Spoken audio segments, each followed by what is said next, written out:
नमस्कार, आपलं झेंडे अकॅडमीमध्ये स्वागत आहे. आज आपण इयत्ता 10वी गणित भाग 2 समरूपता संकीर्ण प्रश्नसंग्रह 2 भाग 2 हा बघणार आहोत. यामधील 9वं उदाहरण आहे.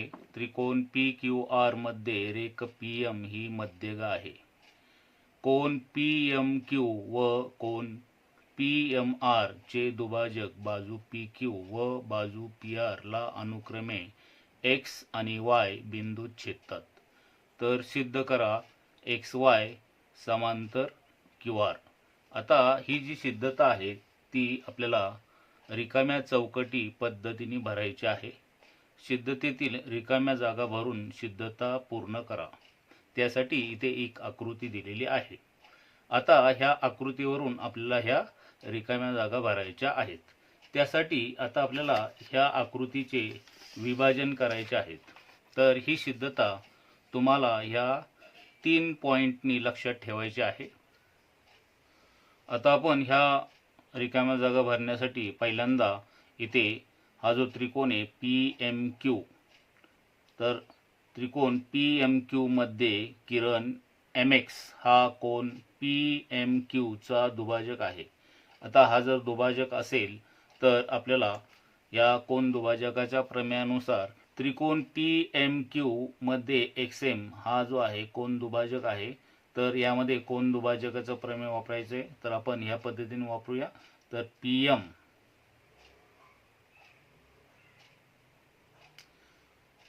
एम छेद एम क्यू. आता आपण ह्या पद्धतीने इथे पी कडून सुरुवात करून अशा प्रकारे आलेलं आहे. तसं इथे वरून खाली यायचं आहे, खालून वर जायचं नाही. तर इथे पी एक्स छेद एक्स क्यू. तर ह्याला आपण विधान क्रमांक 1 या रिकाम्या जागामध्ये दिलेला आहे. तर ह्या ठिकाणी कोन दुभाजकाचे प्रमेय. आता दुसरा त्रिकोण घेऊया आपण. पी एम आर मध्ये किरण हा एम वाय जो आहे तो ह्या एम चा दुभाजक आहे. तर कोन दुभाजकाच्या प्रमेयानुसार अशाच प्रकारे इथे तुम्ही लक्षात ठेवा. तर इथे पी एम छेद एम आर बरोबर. आता वरून खाली यायचं आहे आपल्याला पी वाय छेद वाय आर. आता ह्या विधानांकडे जर तुम्ही हे सुद्धा कोन दुभाजकाचं प्रमेय हे विधान क्रमांक 1 आणि विधान क्रमांक 2, तर ह्या पद्धतीने ह्या रिकाम्या जागा भरायच्या आहेत. आता ह्या विधानांकडे जर तुम्ही पाहिलं तर यामध्ये तुम्हाला इथे पी एम आणि हा पी एम हा अंश सारखा आहे. आपल्याला प्रश्नामध्ये सांगितले आहे की इथे क्यू आर चा एम हा जो आहे म्हणजे पी एम जो आहे तो इथे दुभाजक आहे. म्हणजे एम हा या क्यू आर चा मध्यबिंदू आहे. मग जर एम हा क्यू आर चा मध्यबिंदू असेल तर एम क्यू जेवढा आहे तेवढा एम आर आहे. म्हणजे इथे हा जो एम क्यू आणि हा एम आर हे सारखे असल्यामुळे विधान 1 ची डावी बाजू आणि विधान 2 ची डावी बाजू ही सारखी असणार आहे. म्हणजे उजवी बाजू सारखी येईल. तर इथे डावी बाजू सारखी म्हणून उजवी बाजू सारखी. आता डावी बाजू का सारखी? तर इथे एम क्यू आणि एम आर हे सारखे आहेत आणि अंश तर सारखाच आहे म्हणून डावी बाजू ही सारखी झालेली आहे. आता जर डावी बाजू सारखी असेल तर उजवी बाजू सुद्धा सारखी असणार आहे. म्हणून इथे पी एक्स छेद एक्स क्यू आणि बरोबर पी वाय छेद वाय आर. आता हे जर अशा प्रकारे जर आलं तर इथे आपण आकृतीत पाहिलं तर इथे पी एक्स छेद एक्स क्यू आणि पी वाय छेद वाय आर तर ही छेदिका असेल तर ह्या बाजूंना प्रमाणात विभागत असेल तर रेषा एक्स वाय जी आहे ती क्यू आरला समांतर असणार आहे. तर प्रमाणाच्या मूलभूत प्रमेयाचा व्यत्यास अशा प्रकारे सांगतो. त्यामुळं ह्या पद्धतीने ह्या रिकाम्या जागा भरायच्या आहेत. प्रश्न 10वा आहे. याला स्टार दाखवलेला आहे. हा प्रश्न महत्त्वाचा आहे. आकृती 1.78 मध्ये त्रिकोण ए बी सी च्या कोन बी व कोन सी चे दुभाजक एकमेकांना एक्स मध्ये छेदतात. रेषा ए एक्स ही बाजू बी सी ला वाय मध्ये छेदते. जर ए बी बरोबर 5, ए सी बरोबर 4, बी सी बरोबर 6 तर एक्स छेद एक्स वाय ची किंमत काढा. आता ही किंमत आपल्याला काढायची असेल तर ह्या आकृतीमध्ये जर आपण व्यवस्थित पाहिलं तर इथे बी आणि सी कोनाचे दुभाजक दिलेले आहेत. तर ह्या आकृतीचे जर विभाजन करायचं झालं, पॉईंट लक्षात ठेवायचे झाले, तर अलीकडचा म्हणजे डाव्या बाजूचा हा ए वाय बी, हा ए वाय बी आणि ए वाय सी हे जर दोन त्रिकोण वेगळे केले तर ह्यामध्ये ए एक्स आणि एक्स वाय ह्या ज्या आहेत हे आपल्याला कॉमन दिसत आहे. तर ह्या पद्धतीने हे जर दोन किमती आपण एकत्र आणल्या तर इथे आपल्याला ही किंमत काढता येऊ शकते. उत्तर म्हणूया.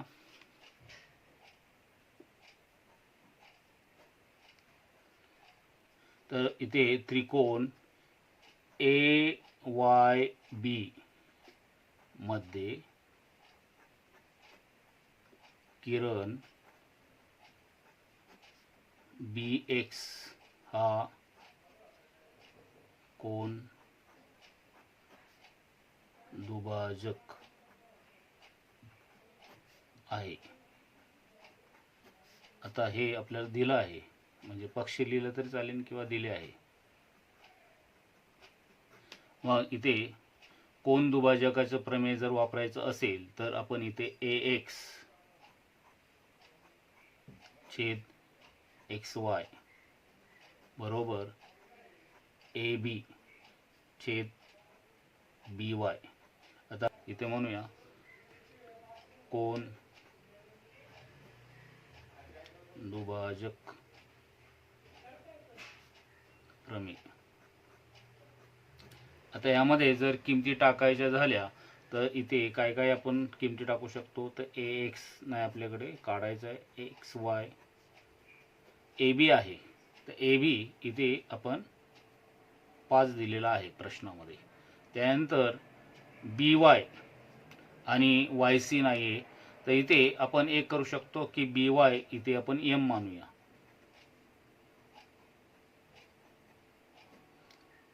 जर एम मानला इथे तर याला विधान क्रमांक 1 म्हणूया. हा बी सी तुम्हाला 6 दिलेला आहे, तर त्याहून वाय सी काढावं लागेल कारण ती किंमत टाकावं लागेल. तर इथे म्हणूया बी डॅश वाय डॅश सी. तर इथे बी सी बरोबर बी वाय अधिक वाय सी. हा दरम्यान संबंध वापरला तर इथे बी सी आपल्याला 6 दिलेली आहे, इथे बाजू लिहितो वाटलं सर. बी सी ही 6 आहे. बी वाय आपण एम मानलेले आहे, एम आहे वरती घेतली, आणि वाय सी तुम्हाला मिळवायचे आहे. इथे हा एम ठेवला अधिक वाय सी. इथे वाय सी याची किंमत हा एम पक्षांतर केल्यानंतर 6 वजा एम अशी होईल. याला विधान क्रमांक 2 म्हणूया. आता आपण मूळ आकृतीचे 2 भाग केले होते, त्यामध्ये त्रिकोण ए सी वाय मध्ये हा सी एक्स जो आहे तो ह्या सी कोणाचा दुभाजक आहे, म्हणून इथे कोन दुभाजकाचं प्रमेय वापरणार आहे आपण. तर इथे म्हणूया कोन दुभाजक प्रमेयाने म्हणावं लागेल त्रिकोण ए सी वाय मध्ये किरण सी एक्स हा कोन ए सी वाय किंवा सी चा दुभाजक आहे. हे सुद्धा आपल्याला दिलंय प्रश्नामध्ये. मग जर कोन दुभाजक असेल, हा सी कोणाचा, हा सी एक्स हा जर कोन दुभाजक असेल तर कोन दुभाजकाच्या प्रमेयानुसार आपण जर इथे या कोनासमोरच्या बाजू तर असं जर आलो तर असंच जावं लागेल आपल्याला. म्हणूया ए एक्स छेद एक्स वाय बरोबर ए सी छेद वाय सी. इथे कोन दुभाजक प्रमेय याने. तर यामध्ये ज्या ज्या किमती आपल्याकडे आहेत त्या इथे टाकूया. तर इथे आपल्याकडं AC दिलेला आहे. AC हा 4 आहे. त्यानंतर YC आपण मिळवला होता मगाशी 6 वजा m. तर इथे टाकूया AX छेद XY बरोबर AC जागी 4 आणि इथे 6 वजा m. याला विधान क्रमांक 3. आता विधान क्रमांक 1 मध्ये AX छेद XY बरोबर 5 छेद m आहे. विधान क्रमांक 3 मध्ये AX छेद XY बरोबर 4 छेद 6 वजा m आहे. तर विधान इथं म्हणूया विधान 1 आणि 3 वरून AX छेद XY हे सारखे असल्यामुळे ही बाजू आपण सारखी घेणार आहोत.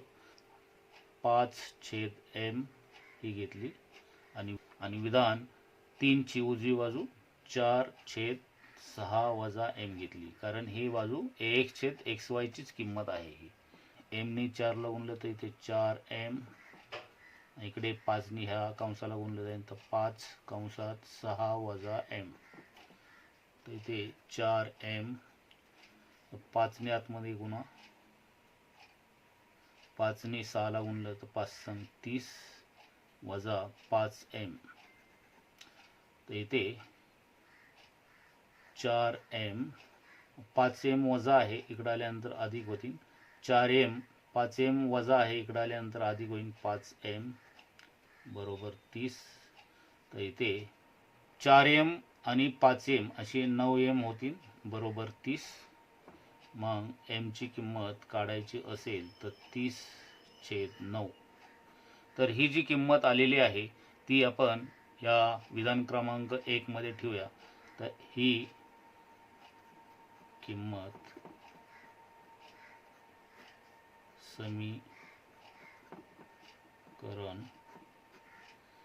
1 मध्ये ठेवू, कारण आपल्याला विधान 1 आहे AX छेद XY बरोबर 5 छेद m. AX छेद XY बरोबर 5 छेद m अशी आली होती. आता ही किंमत यामध्ये ठेवा. इथे पुढे गेले तरी चालेल. 5 छेद m च्या जागेवर 30 छेद 9, मग इथे 5 छेद 1 आणि 30 छेद 9 व्यस्त होतील 9 छेद 30. इथे 5 एके 5, 5 संग 30, 3 दुने 6, 3 त्रिक 9, म्हणजेच AX छेद XY ची किंमत मिळेल 3 छेद 2.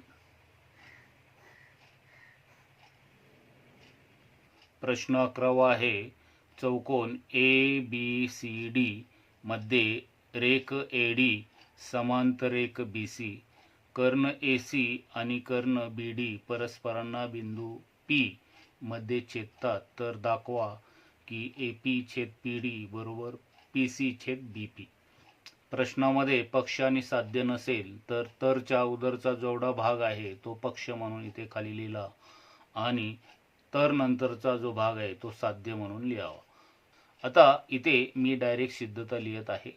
या आकृतीमध्ये इथे AD आणि BC ह्या समांतर आहेत, तर समांतर रेषा आल्या की त्यामधले गुणधर्म आपल्याला माहीत असणं गरजेचं असतं. तर काय गुणधर्म असतात? संगत कोन, व्युत्क्रम कोन, आंतर कोन. तर हे गुणधर्म जे तुम्हाला बेसिकमध्ये असतात ते तुम्ही मिळवले पाहिजेत. तर त्या गुणधर्मासाठी तुम्ही मागच्या पाठ्यपुस्तक मधील अभ्यासक्रम अभ्यासा. तर इथे सिद्धता सोडवत असताना इथे जर AD आणि BC ही जर समांतर असेल तर आपण ह्या दोन त्रिकोणांचा वापर करणार आहे. तर इथे ह्या आकृतीचे आपण ADP हा एक त्रिकोण घेणार आहोत आणि BCP. रेख AC ही छेदिका घेतली तर हा जो उलटा Z दिसत आहे त्याच्या खाच्या झालेले हे व्युत्क्रम कोन आहेत, आणि BD ही छेदिका घेतली तर हा जो सरळ Z दिसत आहे त्याच्या खाच्या झालेले हे जे व्युत्क्रम कोन आहेत आणि हे एकमेकांचे विरुद्ध कोन. अशा प्रकारे हे जे दोन त्रिकोण तयार होतील हे को तीन कोणांची समरूप कसोटीने हे दोन त्रिकोण समरूप होतील आणि समरूप त्रिकोणाच्या बाजू प्रमाणात असतात. या पद्धतीने आपण ही सिद्धता सिद्ध करू शकतो. तर इथे मी डायरेक्ट सिद्धता लिहितो. इथं म्हणूया सिद्धता.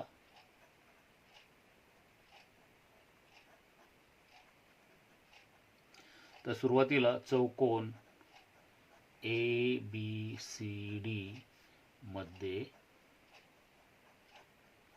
रेख AD समांतर रेख BC. तर हे पक्ष म्हणूया. तर हे पक्षात दिलेलं आहे, पक्ष म्हणूया. आता आपल्याला ह्या दोन त्रिकोणांचा विचार करायचा आहे. तर इथं म्हणूया आपण ADP, त्रिकोण ADP आणि त्रिकोण BCP मध्ये. आता आपण व्युत्क्रम कोन पहिल्यांदा एकरूप दाखवूया. तर इथे हा जो इथे व्युत्क्रम कोन पहिल्यांदा घेऊया. तर इथे PAD हा एकरूप आहे कोन PCB. त्यानंतर दुसरी व्युत्क्रम कोनाची जोडी आहे PDA.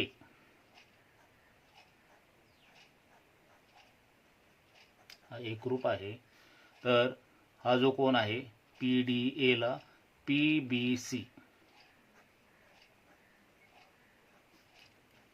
तर हे समांतर रेषेमधील व्युत्क्रम कोन आहेत. तर व्युत्क्रम कोन गुणधर्म हा जो समांतर रेषामधला व्युत्क्रम कोन गुणधर्म आहे किंवा व्युत्क्रम कोन कसोटी लिहिलं तरी चालेल. त्यानंतर विरुद्ध कोन आहेत. तर इथे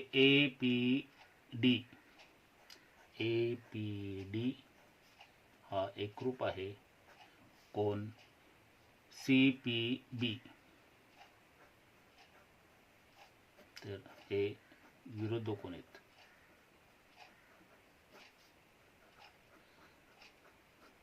आता पहिल्या त्रिकोणाचे तीन कोन हे दुसऱ्या त्रिकोणाच्या तीन कोनांशी एकरूप झालेले आहेत. मग एकास एक संगती लावताना आपण ह्या पद्धतीने जाऊया. ह्या गोलकडून विरुद्ध कोणाकडून ह्या चिन्हाकडे जाऊया. तर इथे अशा प्रकारे वाचन करूया. तर हा गोल इथे आहे. तर इथून आपल्याला असं जावं लागेल. तर एकास एक संगती व्यवस्थित लावा. तर इथे त्रिकोण APD समरूप त्रिकोण CPB. तर ही को समरूप कसोटी. आता हे जर दोन त्रिकोण समरूप झाले असतील तर समरूप त्रिकोणामध्ये बाजू प्रमाणात असतात. इथे पहिलं दुसरं अक्षर AP छेद CP. त्यानंतर दुसरं तिसरं PD छेद दुसरं तिसरं PB. त्यानंतर पहिलं तिसरं AD आणि पहिलं तिसरं CB. तर इथे समरूप त्रिकोणाच्या संगत बाजू प्रमाणात. आता ह्या आपल्याला ज्या बाजू पाहिजे आहेत त्या बाजू इथे लक्षात ठेवा. तर इथे AP पाहिजे आपल्याला. त्यानंतर CP म्हणजे PC आणि PD आणि BP म्हणजे PB. तर हे गुणोत्तर पाहिजे आपल्याला. हे नाही आहे. तर हे सिद्ध करायचं आपल्याला. तर इथे AP पाहिजे. इथे CP म्हणजे PC आहे आणि PD इथे PB म्हणजेच BP. तर हे आपण गुणोत्तर खाली घेतलं. आता ह्यामध्ये आपल्याला APच्या खाली काय पाहिजे आहे तर PD पाहिजे. तर ह्याची एकांतर क्रिया करूया. म्हणजे PC हा PDची जागी नेऊया तर इथे हा छेदाला आहे तो अंशाला जाईल, हा अंशाचा आहे तो छेदाला येईल. तर इथे आपण म्हणूया AP छेद PD आणि हा इथे PC छेद BP. इथं म्हणूया एकांतर क्रिया. एकांतर म्हणजे एक बाजू आपण चेंज केली आणि हे सिद्ध होईल. प्रश्न 12वा आहे. आकृती 1.80 मध्ये XY समांतर बाजू AC जर 2AX बरोबर 3BX आणि XY बरोबर 9 तर AC ची किंमत काढण्यासाठी खालील कृती पूर्ण करा. ही आकृती दिलेली आहे. आता यामध्ये जर तुम्हाला मागे जे दिलेलं उत्तर आहे ते जर बरोबर आणायचं असेल तर इथे प्रिंटिंग मिस्टेक झालेली आहे. ते 2च्या ऐवजी इथे 3 घ्यावं लागेल आणि ते 3च्या ऐवजी 2 घ्यावं लागेल. तर ही अदलाबदल लक्षात ठेवा. तर हे जर घेतलं तरच उत्तर तुमचं बरोबर येईल. जर ह्या पद्धतीने घेतलं तर मग उत्तर वेगळं येईल. तर आपण हा बदल करणार आहोत. इथे XY हा XY जो आहे तो आपल्याला 9 दिलेला आहे. इथे हा इथून XY जो कृती पूर्ण करायच्या ह्या रिकाम्या जागा भरायच्या आहेत. तर इथे 2AX बरोबर 3BX आहे. जर तुम्हाला उत्तर जर पूर्ण बरोबर यायचं असेल तर इथे 2च्या ऐवजी इथे 3AX घ्यावा लागेल आणि 3BX च्या ऐवजी 2BX घ्यावं लागेल. जर हे सुरुवातीचे घेतले तर हे सुरुवातीचे हे 2 उत्तरं बरोबर येतात, पण शेवटचं जे उत्तर आहे ते चुकतं आहे. तर त्यासाठी हे तुम्हाला बदल करणं गरजेचं आहे.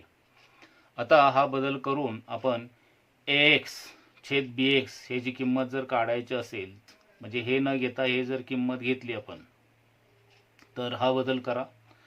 AX छेद BX तर इथे ह्या बाजूला 2 आहे तर खाली 3 त्याला छेदाला येईल. AX कडून 3 पक्षांतर केल्यानंतर हा 2/3 होईल आणि BX हा AX कडे पक्षांतर होऊन छेदाला येईल. आता यामध्ये जर योग क्रिया केली तर योग क्रिया काय सांगते तर इथे AX हा जो अंश आहे त्यामध्ये छेद मिळवायचा आहे आणि छेद तसाच लिहायचा आहे आणि इथे सुद्धा अंशामध्ये छेद मिळवायचा आहे आणि छेद तसाच लिहायचा आहे. याला योग क्रिया म्हणतात.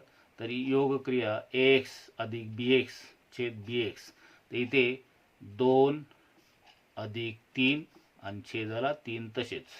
मग 2 आणि 3 असे टोटल 5 होतील आणि छेदाला 3. याला विधान क्रमांक 1. आता BCA आणि दुसरा BYC ह्या दोन त्रिकोणांचा जर विचार केला तर हा XY समांतर AC आहे. तर यामध्ये हा सामायिक कोन आहे दोघांमध्ये आणि समांतर रेषेच्या वरच्या बाजूने हा जो कोन आहे तो संगत कोन आहे आणि ह्या जर छेदिका घेतली तर हा सुद्धा संगत कोन आहे. तर ह्या संगत कोनाची ही जोडी आणि ह्या संगत कोनाची आणि हा सामायिक कोन तर हा छोटा आणि हा मोठा या दोन त्रिकोणांचा विचार केला तर ते दोन त्रिकोण को किंवा दोन कोनांची म्हटली तरी चालेल. तर इथे 3 कोनांची म्हणा तर को 3 कोनांची को असं म्हटलं तरी चालेल किंवा को म्हटलं तरी चालेल. तर को ही 3 कोनांचीच उपकसोटी आहे. आता आपल्याला BA छेद BX बरोबर AC छेद XY समरूप त्रिकोणाच्या संगत बाजू तर त्यामधून जर घेतल्या आणि ह्याच्या किमती जर आपण यामध्ये टाकायचं तर इथे AB छेद BX ह्याची किंमत 5/3 आपण 1 मध्ये काढलेली आहे. BA म्हणजेच AB आहे. AB छेद BX ह्याची किंमत 5/3 अशी काढलेली आहे. ही विधान क्रमांक 1 मध्ये आहे. तर इथे AC छेद 9 तर जर AC काढायचा झाला तर ही इथे तुम्ही कच्चं काम करू शकता. इथे डायरेक्ट तुम्हाला रिकामी जागा भरायची आहे. तर AC ची किंमत काढायची असेल तर 5/3 आणि हे 9 छेदाला आहे तर अंशाला येतील. 3 1 3 3 3 9 म्हणजे 5 3 15. तर इथे AC ची किंमत 15 येईल. तर ह्या पद्धतीने ह्या रिकाम्या जागा भरू शकता तुम्ही. तर ही AC ची किंमत 15 येण्यासाठी तुम्हाला पहिला जो बदल सांगितलेला तो करा. जर तो बदल केला नाही तर इथे AC ची किंमत 22.5 येईल. तर इथे मागे दिल्याप्रमाणे जर 15 पाहिजे असेल तर तो बदल करायचा आहे, आणि तो बदल नाही केला तर तुम्हाला AC ची किंमत 22.5 मिळेल. प्रश्न 13वा आहे, याला सुद्धा स्टार केलेला आहे. हा परीक्षे दृष्टीने महत्त्वाचा प्रश्न आहे. त्रिकोण ABC मध्ये कोन A बरोबर 90 अंश, चौकोन BEFG या चौरसाचे D व E हे शिरोबिंदू बाजू BC वर आहेत. बिंदू F हा बाजू AC वर आणि बिंदू G हा बाजू AB वर आहे. तर सिद्ध करा D वर्ग बरोबर BD गुणिले EC. तर इथे कंसामध्ये दिलेला आहे त्रिकोण GBD व त्रिकोण CFE हे समरूप दाखवा. GD बरोबर EF बरोबर DE याचा उपयोग करा. आता हे का दिलेलं आहे, कारण ह्या चौरसाच्या बाजू आहेत. ह्या चौरसाच्या बाजू आहेत तर ह्या सारख्या आहेत, तर याचा उपयोग करायला लावलेला आहे आपल्याला. तर इथे ह्या सिद्धतेचे पॉईंट्स तुम्हाला, तर ही सिद्धता जर आपल्याला लक्षात ठेवायची असेल तर ह्या ठिकाणी हे 3 स्टेप लक्षात ठेवा. तर पहिली स्टेप, तर हा जो त्रिकोण आहे ABC, तर हा ABC म्हणजे पूर्ण त्रिकोण, आणि त्रिकोण GBD, तर इथे GBD, तर हा पूर्ण त्रिकोण आणि हा GBD हे दोन त्रिकोण पहिल्यांदा तुम्हाला समरूप दाखवावे लागतील. त्यानंतर त्रिकोण ABC हा मोठा त्रिकोण आणि ह्या बाजूचा हा FEC हे दोन त्रिकोण तुम्हाला समरूप दाखवायचे आहेत. त्यानंतर हे जे दोन वेगवेगळे जे आपण घेतलेले होते, म्हणजे हा BGD आणि FEC हे जे दोन त्रिकोण त्यानंतर आपण समरूप दाखवले की ह्या बाजू तुम्हाला प्रमाणात आणता येतील. त्यासाठी हा जो चौरस आहे तो लक्षात ठेवा. तर त्यामध्ये ह्या बाजू ज्या आहेत त्या चौरसाच्या आहेत, त्या सारख्या आहेत. तर ह्या स्टेप लक्षात ठेवा. ह्या स्टेपनुसार आपल्याला जायचं आहे. तर तुम्हाला पक्ष आणि साध्य लिहायचं असेल तर तुम्ही तरच्या अगोदरचा भाग पक्षामध्ये घ्या आणि तर नंतरचा भाग साध्य, असं पक्ष साध्य तुम्ही लिहू शकता. तर इथे मी सिद्धता लिहित आहे. तर ही जी पहिली आकृती आहे त्यानुसार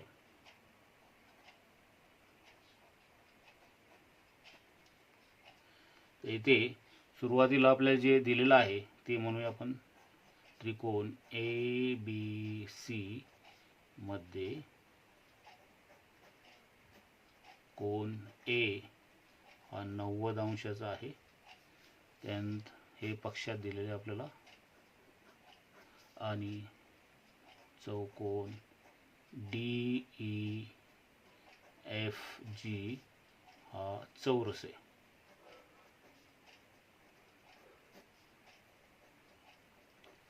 तर हे सुद्धा पक्षात दिलेले आहे. आता हा चौकोन DEFG हा जर चौरस असेल तर त्याच्या D जेवढी आहे तेवढी EF आहे, तेवढीच GF आहे आणि तेवढीच GD आहे. त्याला विधान क्रमांक 1 म्हणूया. तर चौरसाच्या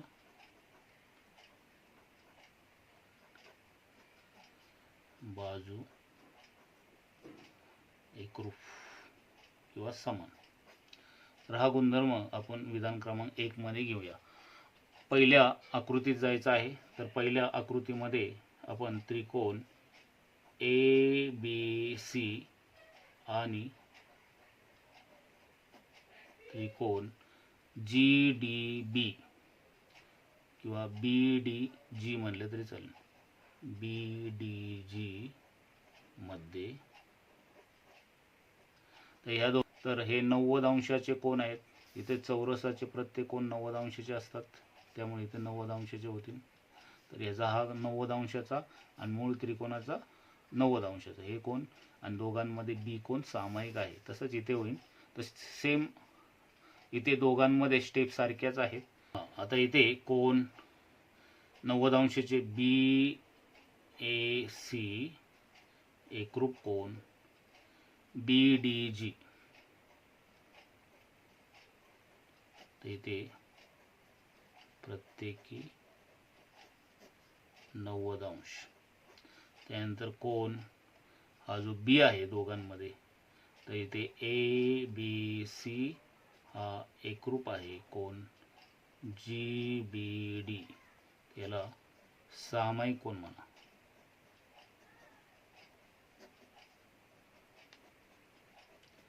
तर एकाच एक संगती जर लावायची झाली तर आपण ABC असं जर गेलो तर 90 कडून सामायिककडे, तर ह्या 90 कडून सामायिक कडून असं जावं लागेल. तर इथे तर ह्या स्टेप एकाच एक संगती लक्षात ठेवा. तर त्रिकोण ABC समरूप त्रिकोण ते DBG, तर इथे कोको समरूप कसोटी. आता याच्यामध्ये महत्त्वाचं काय आहे की याच्यामध्ये हे दोन त्रिकोण समरूप दाखवण्यामागं उद्देश आपला काय आहे, तर याचा उरलेला जो घटक आहे C, तर हा ABC मधला हा C कोन ह्या G ला, तर हे एकाशी संगतीमध्ये लक्षात ठेवा. तर इथे हा जो C कोन आहे, कोन C हा G ला आपल्याला इथे कोन BCA एकरूप कोन BGD, याला विधान क्रमांक 1 उरलेले संगत कोन. तर त्रिकोण ABC आणि त्रिकोण FEC मध्ये या दोन त्रिकोणांचा जर विचार केला तर कोन BAC एकरूप कोन एकरूप कोन FEC, तर प्रत्येकी 90 अंश. त्यानंतर कोन C जो आहे दोघांमध्ये सामायिक आहे, तर ACB एकरूप कोन FCE, इथे सामायिक कोन. तर इथे त्रिकोण ABC समरूप त्रिकोण EFC, याला कोको समरूप कसोटी. याचा उरलेला जो घटक आहे म्हणजे हा B कोन ह्या F ला, बघा इथे B आणि F हा क्रम लक्षात ठेवा. तो कोन B एक अक्षर लिहिलं तर चालेल कारण एकच कोन झालेला आहे तिथं. तो कोन B हा एकरूप आहे कोन F, तर इथे F चं 3 अक्षरी नाव लिहा. तर EFC, याला विधान क्रमांक 2. याला कोन B हा एकरूप आहे कोन EFC, याला विधान क्रमांक 2. तर उरलेला संगत कोन. या मूळ आकृतीमध्ये हा मोठ्या ज्या त्रिकोणाला आपण ह्या 1 नंबरचा BGD हा त्रिकोण समरूप दाखवलेला आहे आणि नंतर ABC ला हा FEC हा समरूप दाखवलेला आहे. आता आपल्याला हे जे दोन त्रिकोण आहेत ते समरूप दाखवायचे आहेत. आता आपल्याला जो प्रश्न दिला होता त्यामध्ये एकच स्टेप सांगितली होती, मी इथं तुम्हाला 2 स्टेप सांगितलेल्या आहेत. इथे मी एक्स्ट्रा एक पॉईंट सांगितले आहे की पुढे जाऊन तुम्हाला सिद्धता जी आणखी सोपी वाटावी. तर ह्या स्टेप लक्षात ठेवा. ह्या 2 मधल्या एक स्टेप जरी तुमच्या लक्षात राहिली तर ती तुम्हाला पुढे वापर करता येईल. तर इथे हे जे दोन त्रिकोण आपल्याला समरूप दाखवायचे आहेत त्यामध्ये एक कोन 90 अंशाचाच आहे. इथे D आणि E हे 90 अंशाचे आहेत आणि हे जे आपण 2 विधानं बनवलेले आहेत तर त्यावरून सुद्धा तुम्हाला एक विधान घ्यायचं आहे. तर इथे 3 कोन घेतले तर 3 कोनांची को कसोटी होईल, किंवा 2 कोन घेतले तर 2 कोनांची को कसोटी होईल. तर ह्या 2 स्टेपमधली एक स्टेप कोणती? तर इथे विधान क्रमांक 2 आहे. हा विधान क्रमांक 3 आहे, कारण पहिला आपण चौरसाच्या बाजूंचा एक विधान घेतलेलं आहे, ते यायचं आहे. तर इथे त्रिकोण BDG आणि त्रिकोण FEC मध्ये, आता त्या दोघांमध्ये हा 90 अंशाचा कोणता आहेच ऑलरेडी. तर GDB एकरूप कोन FEC तेथे प्रत्येकी 90 अंश. आता ह्याची जी 2 विधानं बनवलेली आहेत आपण, 2 त्रिकोण समरूप दाखवून, तर त्यामधलं एक कोणती पहिली स्टेप किंवा दुसरी स्टेप यापैकी एक कोणती स्टेप तुम्ही करू शकता. तर इथे एक को कसोटी लागू शकते. जर तुम्हाला 3 कोनांची लावायची असेल तर ही पूर्ण स्टेप लक्षात ठेवा. तर इथे या 2 मधली पहिली स्टेप, तर ही जी स्टेप मी एक्स्ट्रा सांगितलेली आहे ही नाही लक्षात ठेवली तरी चालेल. तर परीक्षेमध्ये ही पहिली आणि दुसरी अशी स्टेप लक्षात ठेवा. तर इथे जर तिन्ही स्टेप लक्षात ठेवल्या तर 3 कोनांची आपण घेऊया. तर इथे तर ह्या आकृतीमध्ये पहिल्या विधानामध्ये आपण हा जो बी कोन हा F ला दाखवला होता तो घेऊया. तर इथे GBD एकरूप कोन EFC, इथे विधान 2 वरून, आणि कोन हा जो G आहे तो C ला. कोन GBD म्हणजे हा B कोन हा F ला आहे, विधान 3 मध्ये येते. विधान 3 वरून हा G जो आहे तो C ला. तर हे विधान क्रमांक आपण 2 मध्ये सांगितलं होतं. तर कोन BGD एकरूप कोन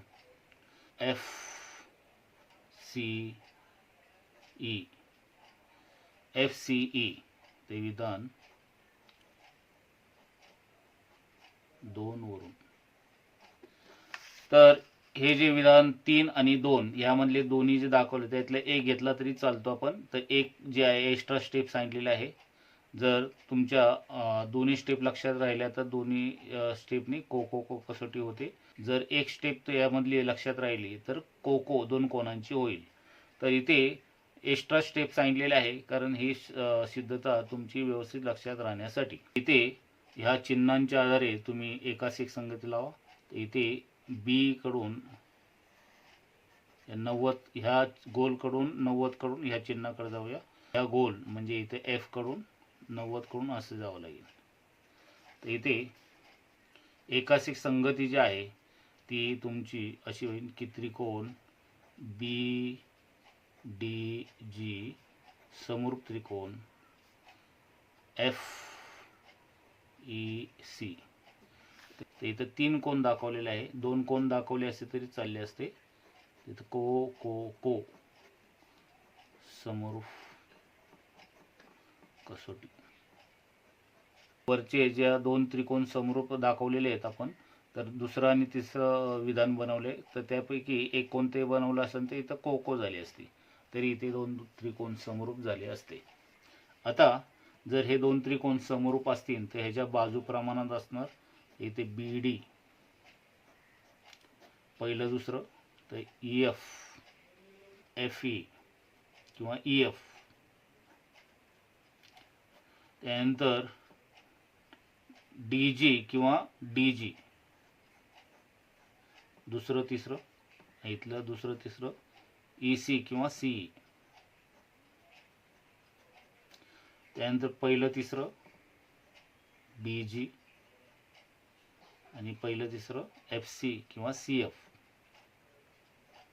इथे संगत बाजू प्रमाणात. आता आपल्याला ज्या सिद्धतेमध्ये काय पाहिजे आहेत ते लक्षात ठेवा. ते सिद्धतेमध्ये आपल्याला BD पाहिजे, EC पाहिजे आणि DE पाहिजे. तर BD हे पाहिजे आपल्याला. त्यानंतर EC म्हणजे CE. तर विधान खाली घेतलं तर इथे BD पाहिजे आपल्याला. त्यानंतर EF नको आहे. त्यानंतर GD आणि CE. इथे तिरकस गुणाकार करूया आपण.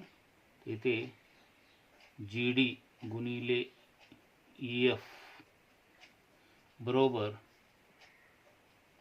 BD गुणिले CE. ते D जो आहे, D कुणा इतका आहे तर EC आणि GD. तर EC आणि GD याच्या जागी आपण D टाकू शकतो. तर विधान 1 वरून GDच्या जागी आपण D टाकला आणि EC जागी D टाकला. इकडे BD गुणिले EC. इथे विधान 1 वरून या चौरसाच्या बाजू असल्यामुळे या सगळ्या सारख्या आहेत. इथे D गुणिले D, तर इथे D चा वर्ग होईल आणि इकडे BD गुणिले EC. आणि अशा प्रकारे हे सिद्ध होईल. हे सिद्ध. झेंडे अकॅडमीचे शैक्षणिक व्हिडिओ आवडले असेल तर लाईक करा, सबस्क्राईब करा, नोटिफिकेशनसाठी बेल आयकॉन दाबण्यासाठी विसरू नका. धन्यवाद.